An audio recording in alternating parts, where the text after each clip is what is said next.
के साथ बदलते भारत की शान।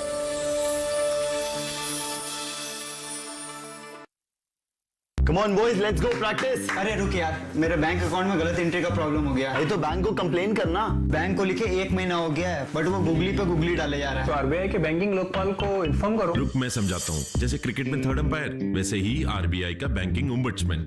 आरबीआई कहता है अगर बैंक आपकी कंप्लेंट को 1 महीने में नहीं सुलझाता तो आरबीआई के बैंकिंग ओम्बड्समैन में कंप्लेंट करो। यह आरबीआई का आसान तरीका है आपकी कंप्लेंट सुलझाने का, और वो भी फ्री। समझे? आरबीआई कहता है जानकार बनिए, सतर्क रहिए।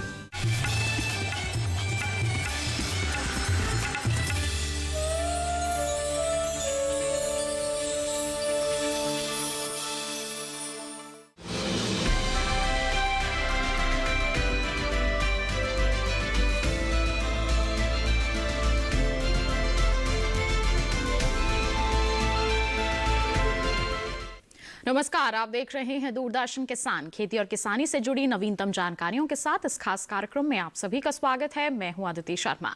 आइए बताते हैं क्या है नया आज के कार्यक्रम में। केंद्रीय कृषि मंत्री ने किया 3 दिवसीय 10वीं इलेट्स नॉलेज एक्सचेंज समिट का शुभारंभ। खरीफ विपणन सीजन 2020-21 के दौरान न्यूनतम समर्थन मूल्य का क्रियान्वयन। केएमसी खरीद प्रक्रिया के तहत 69,611.81 करोड़ के एमएसपी मूल्य की धान की खरीद। केंद्रीय जनजातीय कार्य मंत्री अर्जुन मुंडा ने केंद्रीय पेट्रोलियम और प्राकृतिक गैस मंत्री धर्मेंद्र प्रधान से की मुलाकात। जनजातीय लोगों के सशक्तिकरण को गति देने के लिए संयुक्त योजनाओं पर चर्चा। भारत में कोविड-19 की जांच में उल्लेखनीय वृद्धि, कुल मिलाकर 15 करोड़ से अधिक जांच की गई। कृषि कानून पर आईसीएआर के उप महानिदेशक डॉक्टर एके सिंह से खास बातचीत। भारत में कुल सक्रिय मामलों की संख्या घटकर 3.63 लाख। आइए देखते हैं अब समाचार विस्तार से। केंद्रीय कृषि एवं किसान कल्याण, ग्रामीण विकास, पंचायत राज और खाद्य प्रसंस्करण उद्योग मंत्री श्री नरेंद्र सिंह तोमर ने 3 दिवसीय 10वीं इलेट्स नॉलेज एक्सचेंज समिट का शुभ आरंभ किया। आइए देखते हैं इसी पर आधारित ये खास रिपोर्ट।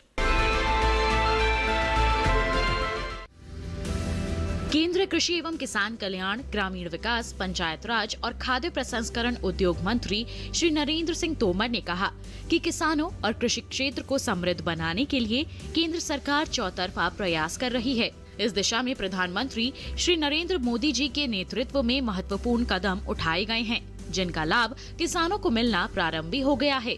सरकार आधुनिक प्रौद्योगिकी के माध्यम से भी किसानों को फायदा पहुँचा रही है।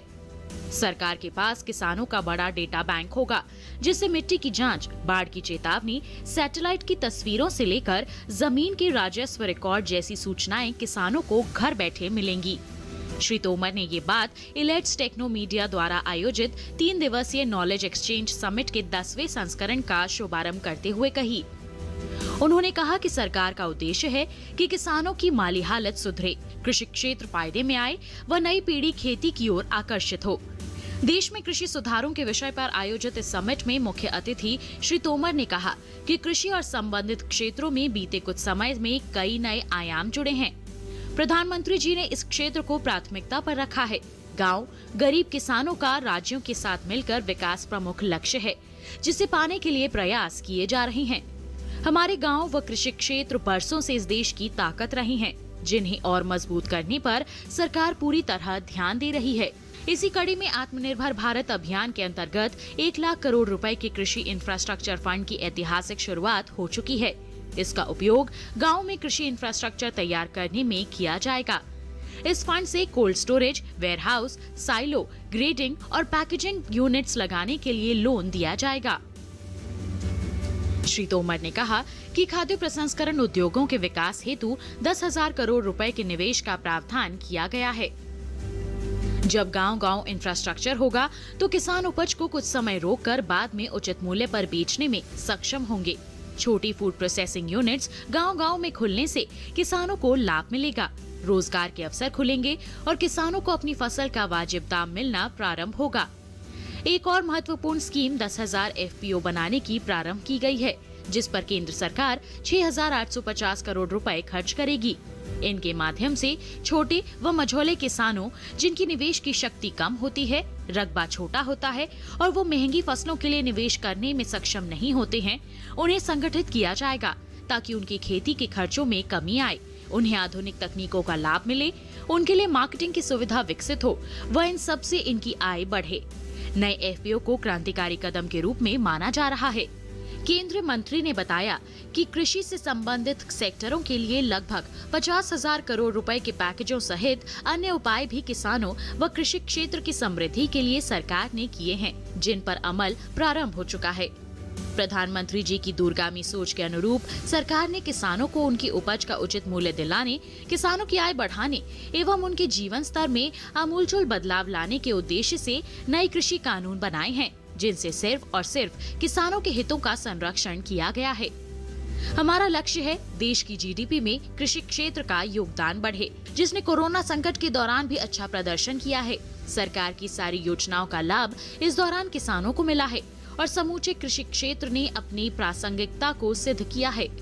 श्री तोमर ने कहा कि वर्ष 2022 तक किसानों की आय दोगुनी करने के साथ ही युवाओं को खेती की ओर आकर्षित करने तथा रोजगार के अवसर बढ़ाने के लिए ठोस कदम उठाए जा रहे हैं। प्रधानमंत्री जी के नेतृत्व में कृषि एवं किसान कल्याण के लिए बीते 6 साल से अधिक समय में जितने कार्य किए गए हैं, पहले कभी किसी भी सरकार में इस प्रकार की पहल सफलतापूर्वक संपन्न नहीं हुई है। किसानों की माली हालत सुधारने के लिए सरकार द्वारा प्रारंभ की गई पीएम किसान सम्मान निधि स्कीम में किसानों को हर वर्ष 6,000 रुपए की मदद सीधे उनके बैंक खाते में दी जाती है।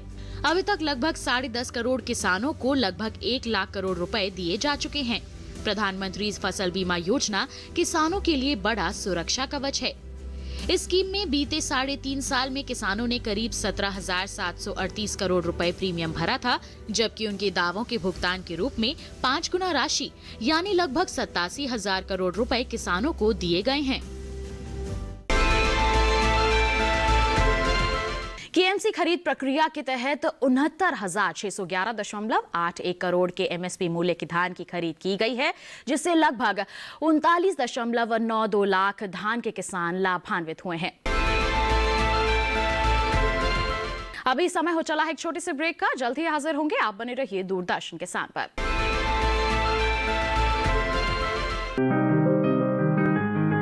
बीमारियों से कैसे बचेगी फसल? मवेशियों की मुश्किलों का क्या है हल? कहां से लाएं बीज, कितनी लगेगी खाद? किसानों के हर फोन का विशेषज्ञ देंगे जवाब। देखिए हेलो किसान लाइव सोमवार से शुक्रवार शाम 6 बजे।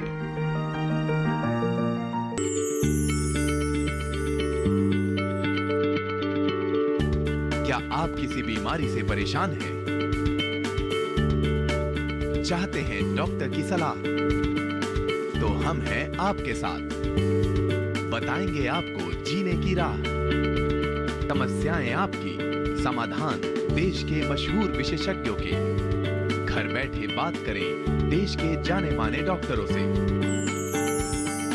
हमारे लाइव प्रोग्राम स्वस्थ किसान में हर शनिवार शाम 6 बजे से 7 बजे तक। ब्रेक के बाद आप सभी का फिर से स्वागत है। आइए बढ़ते हैं आगे। बता दें आपको कि अर्जुन मुंडा ने केंद्रीय पेट्रोलियम और प्राकृतिक गैस मंत्री श्री धर्मेंद्र प्रधान से मुलाकात कर जनजातीय लोगों के सशक्तिकरण को गति देने के लिए संयुक्त योजनाओं की संभावनाओं पर चर्चा की। इसी पर आधारित विस्तृत जानकारियों के लिए नजर डाल लेते हैं इस खास रिपोर्ट पर। केंद्रीय जनजातीय कार्य मंत्री श्री अर्जुन मुंडा ने केंद्रीय पेट्रोलियम और प्राकृतिक गैस मंत्री श्री धर्मेंद्र प्रधान से कल मुलाकात कर जनजातीय लोगों के सशक्तिकरण को गति देने के संबंध में संयुक्त रूप से कार्य करने की संभावनाओं पर चर्चा की। ट्राइफेड के प्रबंध निदेशक श्री प्रवीर कृष्ण जी इस बैठक में उपस्थित थे। जनजातीय समाज के लोगों और उनकी आजीविकाओं को बेहतर बनाने के अपने निरंतर प्रयासों की कड़ी में और जनजातीय लोगों के सशक्तिकरण की दिशा में काम करते हुए कई महत्वपूर्ण कदम उठाए गए हैं। केंद्रीय जनजातीय कार्य मंत्रालय के अंतर्गत ट्राइफेड सरकारी विभागों और समान विचारों वाले संगठनों के साथ भागीदारी की संभावनाएं तलाश रहा है, जिससे बेहतर नतीजे हासिल किए जा सके। बैठक के दौरान साझा ताकतों और विशेषज्ञता का अधिकतम लाभ के लिए दोहन कर जनजातीय लोगों की आजीविका के विकास की दिशा में बढ़ने के लक्ष्य के साथ सहयोग के कई आयामों पर चर्चा की गई। वन धन केंद्रों के माध्यम से जनजातीय विकास उद्यमिता कार्यक्रमों को प्रोत्साहित करने, स्थानीय तौर पर उपलब्ध उपजों जैसे कीर्तन जोत, टमाटर, रेशम पालन आदि के लिए झारखंड में ट्राईफूड और पेट्रोलियम एवं प्राकृतिक गैस मंत्रालय के अंतर्गत सार्वजनिक क्षेत्र उपक्रम के सीओसीओ के परिसर में ट्राइब्स इंडिया का शोरूम स्थापित करने सहित महत्वपूर्ण पहलों पर चर्चा हुई। श्री अर्जुन मुंडा ने श्री प्रधान को ट्राइब्स इंडिया का सुंदर हस्तकला से निर्मित मास्क का सेट भेंट किया। श्री प्रधान ने भेंट पर प्रसन्नता व्यक्त करते हुए कहा कि वोकल फॉर लोकल अभियान के हिस्से के रूप में ये सुंदर हस्तकला से तैयार मास्क प्रत्येक भारतीय तक पहुंचने चाहिए। जनजातीय समाज की सतत आजीविका और आमदनी के अवसरों में सुधार के लक्ष्य के साथ विभिन्न मंत्रालयों और विभागों तथा विशेषज्ञ संस्थानों जैसे ग्रामीण विकास मंत्रालय, लघु और मध्यम उद्यम मंत्रालय, खाद्य प्रसंस्करण उद्योग मंत्रालय, DMF, ICAR, आयुष मंत्रालय के साथ सामंजस्य की योजना बना रहा है। विकास के विविध आयाम इस कन्वर्जेंस के दायरे में होंगे। ट्राइफेड के जनजातीय समुदाय आजीविका कार्यक्रम के साथ कौशल विकास और सूक्ष्म उद्यमिता कार्यक्रम के विस्तार को आत्मनिर्भर अभियान, वोकल फॉर लोकल जैसी राष्ट्र स्तर की पहल और मंत्रालय के अन्य कार्यक्रमों को आधार बनाकर इसके अंतर्गत लाने की योजना है। साझेदारी के सफल क्रियान्वयन और कई अन्य आगामी कन्वर्जेंस के साथ ट्राइफेड को उम्मीद है कि इससे जनजातीय आबादी के लिए आय और आजीविका का सृजन करने में मदद मिलेगी। देश भर में जनजातीय जीवन और आजीविका में बड़े बदलाव के रूप में सामने आएगा। अभी समय हो चला है एक और छोटे से ब्रेक का। कहीं मत जाइए, जल्द ही हाजिर होंगे। बने रहिए दूरदर्शन किसान पर। ये कामयाबी है अन्नदाता की, ये कहानी है खेत और खलिहानों की। कैसे करें अपने पशुओं की देखभाल, जानिए गांव-गांव के किसानों का हाल। देखिए गांव किसान सोमवार से शुक्रवार दोपहर 12:05 पर।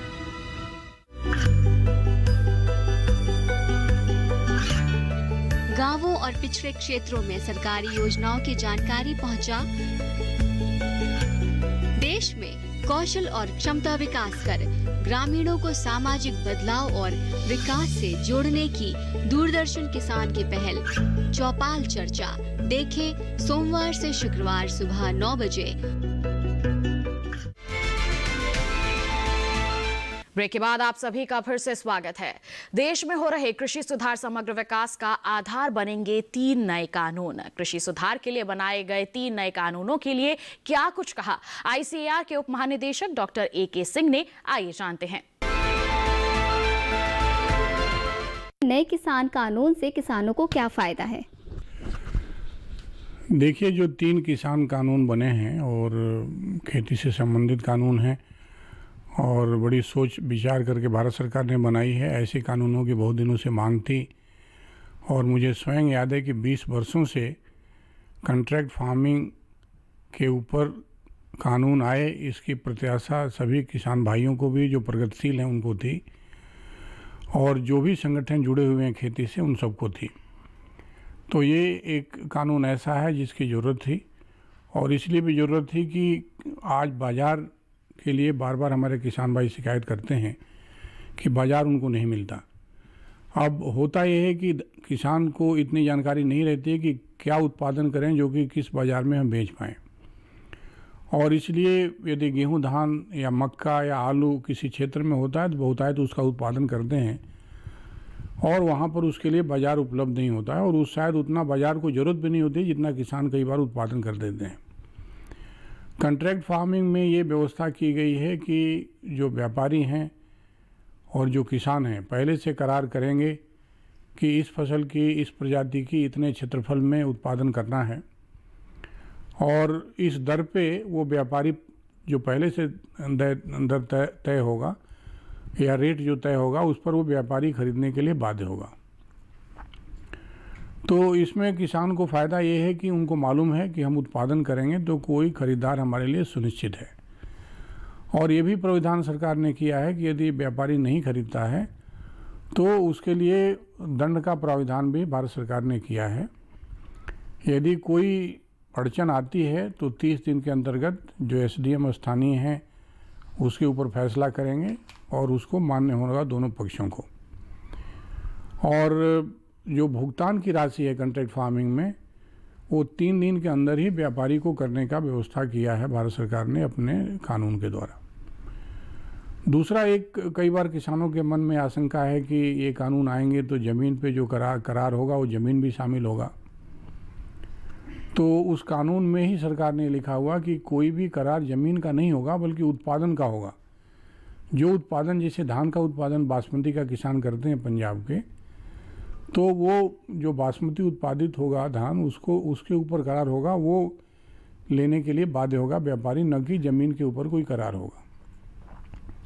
सरकार ने यहाँ तक व्यवस्था दी है कि यदि किसान के खेत पे कोई प्रसंस्करण की इकाई लगती है तो जब करार ख़त्म होगा उसके बाद से उस इकाई के ऊपर भी किसान का अपना कोई अस्थाई इकाई है जो कि हटाई नहीं जा सकती है, तो भी उसके ऊपर किसान का ही हक होगा, उस पर उनका नहीं होगा। लेकिन जो कोई मशीनरी वगैरह वो लगाते हैं और करार के बाद ले जाना चाहते हैं तो उसको ले जाने में कोई रोक टोक नहीं होगी। तो ये कानून पूरी तरह से किसानों के लिए बना हुआ है और इससे किसान, मुझे ये लगता है कि जो बाज़ार को चाहिए वो ऐसा उत्पादन कर पाएंगे जो पहले ऐसा व्यवस्था नहीं था। सबसे बड़ा लाभ ये है। इसके अतिरिक्त 2 अन्य कानून भी बनाए गए हैं। एक कानून है कि पहले किसान एपीएमसी मंडियों में ही बेच पाते थे, लेकिन अब सरकार ने ऐसी व्यवस्था दी है कि किसान किसी भी मंडी में किसी भी प्रदेश में बेच पाएंगे। तो प्रदेश की जो सीमाएं थीं वो सरकार ने ख़त्म कर दी है। और हम ये जानते भी हैं कि जो चीज़ें उत्तर प्रदेश में उत्पादित होती हैं वो उत्तर प्रदेश में सस्ती मिलती हैं, लेकिन यदि उसकी ज़रूरत दक्षिण के राज्यों में है तो वहाँ पर महंगी बिकती हैं। तो अब किसान इसके लिए आज़ाद है कि अपने उत्पादन को चाहे दक्षिण के राज्य में बेचे, चाहे पूर्वी राज्यों में बेचे या उत्तरी राज्यों में बेचे, अपने राज्य के हिसाब से। और जहाँ पर ज़्यादा मूल्य मिलता हो वहाँ पर किसान बेच पाएगा। और मंडी नहीं, किसान अपने घर से, अपने स्थानीय बाज़ार से, अपने गोदाम से, कहीं से भी खरीद फरोख्त का काम कर सकता है। ये सुविधा व्यापारियों को भी दी गई है। तो व्यापारी बाहर से आएंगे खरीदने के लिए, उनके ऊपर भी कोई रोक टोक नहीं होगी। तो किसान देखेंगे प्रतिस्पर्धा है कि कई लोग उनका सामान खरीदना चाहते हैं, दूरस्थ इलाकों से व्यापारी आएंगे खरीदने के लिए और किसान अपने शर्तों पे उनका व्यापार कर पाएगा, बेच पर पाएगा और कहीं भी बेच पाएगा। तो ये बहुत बड़ी सुविधा है किसान भाइयों के लिए और इसका खुले मन से स्वागत होना चाहिए कि जो प्रतिबंध थे वो ख़त्म हो गए। जो तीसरा एक्ट भारत सरकार ने लाया है वो एसेंशियल कमोडिटी एक्ट पर के ऊपर है और ये भी बड़ा महत्वपूर्ण इसलिए है क्योंकि जो पहले व्यवस्था थी उसमें कुछ प्रतिबंध था कि इतना ही कोई होर्डिंग कर सकता है, कोई रख सकता है व्यापारी, या कोई किसान भी इससे अधिक रख नहीं सकता है। तो उस प्रतिबंध को भी सरकार ने हटाया है कि कोई व्यापारी जितना चाहे उतना खरीद सकता है, उतना स्टॉक रख सकता है। तो इसका लाभ ये होगा कि खरीदारी करते समय ही कोई व्यापारी अधिक मात्रा में सामान खरीद पाएगा और उसको बाज़ार में उपलब्ध करा पाएगा, जो पहले व्यवस्थाएं नहीं थी। और इस व्यवस्था से आप देखेंगे कि व्यापारी भी, और जो कॉन्ट्रैक्ट फार्मिंग का दूसरा कानून बना है, ये एसेंशियल कमोडिटी एक्ट और कॉन्ट्रैक्ट फार्मिंग का एक्ट दोनों एक दूसरे के पूरक हैं। जो उत्पादन कराना चाहे वो व्यापारी किसान से उत्पादन करवाएगा और जितना चाहेगा उतना खरीद पाएगा। तो किसान भी फायदे में होगा और व्यापारी भी फायदे में होगा और कुल कृषि फायदे में होगी। ऐसी व्यवस्था भारत सरकार ने की है।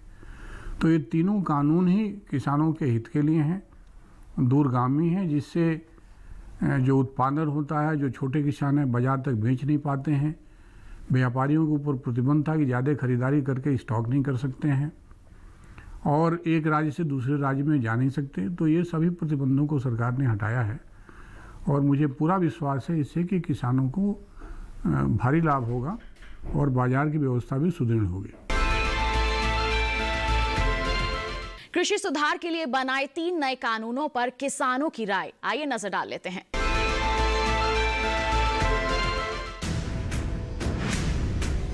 केंद्र की योजनाएं किसानों के लिए वरदान साबित हो रही हैं, जिसमें एफपीओ सेंटर किसानों की सीधी मदद कर रहा है। ऐसा ही एक एफपीओ नवचेतना एग्रो सेंटर शिखर मिर्जापुर नेट किसानों की मदद के लिए अपनी प्रमुख भागीदारी दर्ज करा रहा है, जिसमें केंद्र सरकार द्वारा संचालित 80% अनुदान पर फार्मर मशीनरी बैंक दिया गया है। इसमें उपकरणों का प्रयोग किसानों को सीधा लाभ पहुंचा रहा है। इस संस्था से जुड़ने से, इस ट्रैक्टर के आने से सर पैसा नहीं है, फिर भी जुताई हुआ, हमको बड़ा सुविधा मिला। खेती की बुआई में किसानों के पास पैसा हो ना हो, यह संस्था किसानों के खेत की जुताई बुआई कर देती है। इस संस्था के प्रयासों से किसानों को अपने क्षेत्र के आसपास लगभग 5 किलोमीटर की दूरी तक के लिए जुताई और बुआई में 25% की छूट दी गई है, जिससे किसानों को सीधा फायदा होने के साथ लाभ भी दुगना हो गया है। आज के इस खास कार्यक्रम में बस इतना ही। अगले अंक में मुलाकात होगी, तब तक के लिए दीजिए इजाजत। नमस्कार।